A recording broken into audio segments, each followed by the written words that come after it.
You got the thing.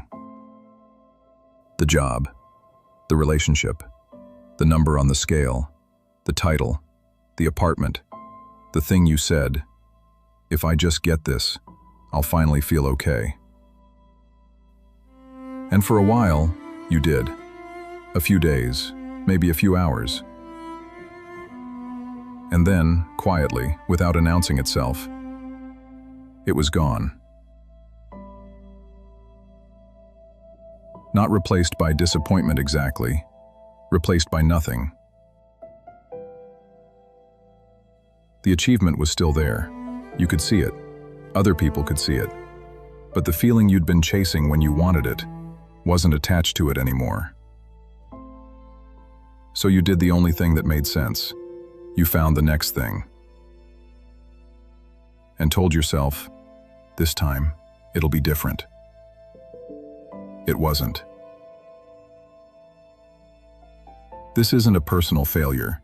It's one of the most well-documented patterns in psychology, and almost nobody is taught how it actually works. In 1978, researchers studied two groups of people who had experienced opposite life-changing events.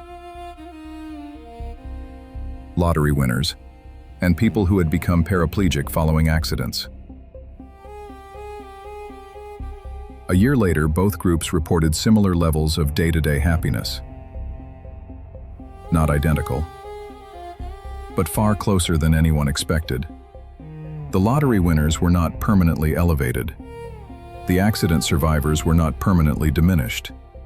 Both groups had returned, largely, to their baseline. This is called the hedonic treadmill, the idea that humans have a relatively stable baseline level of well-being, and external events, positive or negative, produce temporary spikes or dips before returning to that baseline. Here's the part that explains everything. The treadmill isn't a flaw in how humans experience reward. It's the mechanism that kept our ancestors alive.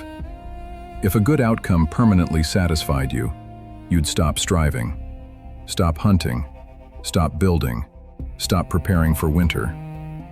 Permanent satisfaction is evolutionarily dangerous, so the brain is built to return to baseline, specifically so you keep moving. The treadmill isn't broken. It's working exactly as it was designed to. There's a more specific term for what happens in the moment of achievement itself. The Arrival Fallacy. Coined by psychologist Tal Ben-Shahar, it describes the belief that reaching a particular destination will produce a lasting state of happiness. The fallacy isn't that the goal doesn't matter. The fallacy is in the word arrival. Arrival implies an ending, a point where seeking stops. But your brain doesn't have an arrived state. It has a seeking state, and a brief, chemically limited window of acknowledgement when seeking is interrupted by getting. That window is short, often shorter than people expect. And when it closes, the seeking state doesn't wait for you to process what just happened. It reactivates immediately, looking for the next target. This is why so many people who reach significant goals describe a strange, almost disorienting flatness, right at the moment they expected to feel the most. Not because the goal was wrong, because the goal was never going to be the thing that turned seeking off. Nothing is.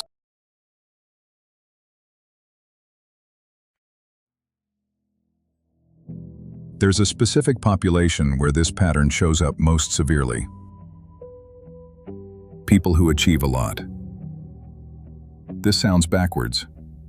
Shouldn't more achievement mean more of those satisfaction windows, even if they're brief? Here's what actually happens. High achievers don't just experience the hedonic treadmill, they train it. Each time a goal is reached and the satisfaction fades quickly, the brain doesn't conclude that goal wasn't enough. It concludes, I need a bigger goal next time. So the goals get bigger. The achievements get more impressive. The external markers of success accumulate. And the gap between achieving it and feeling it stays exactly the same, or widens. Because the problem was never the size of the goal. It was the assumption that any goal, regardless of size, could produce a feeling that goals were never designed to produce.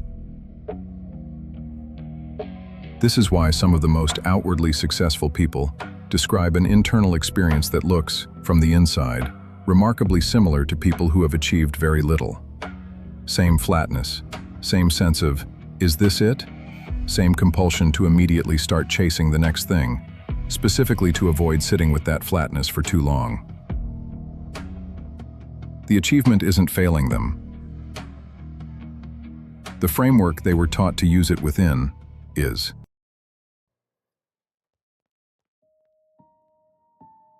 If achievements don't produce lasting satisfaction, what does? The research here is consistent and somewhat unglamorous. It's not the goal. It's the structure of pursuing it. Specifically, researchers distinguish between two types of goals. Goals oriented around having something. A title, a number, a possession, a status. And goals oriented around being or doing something. Becoming more capable, building a relationship, developing a skill. The first type produces exactly the pattern we've described. A spike, a return to baseline, a search for the next spike. The second type behaves differently. Because becoming more capable or building a relationship isn't a single event with a single arrival point. It's a continuous process. And the satisfaction isn't located at the end of it. It's distributed throughout it. If reward only exists at the finish line, you will spend almost all of your life in a state of not yet rewarded, followed by brief moments of reward that immediately relocate the finish line further away. If reward exists in the actual hours you spend doing the thing, the treadmill stops being something you're running from. It becomes just the ground you're standing on. If you've ever achieved something and felt that strange, quiet emptiness, the question that emptiness is actually asking isn't, "What's wrong with me?" It's, "What did I think this was going to give me?" For most people, the honest answer isn't about the achievement at all. It's something underneath it.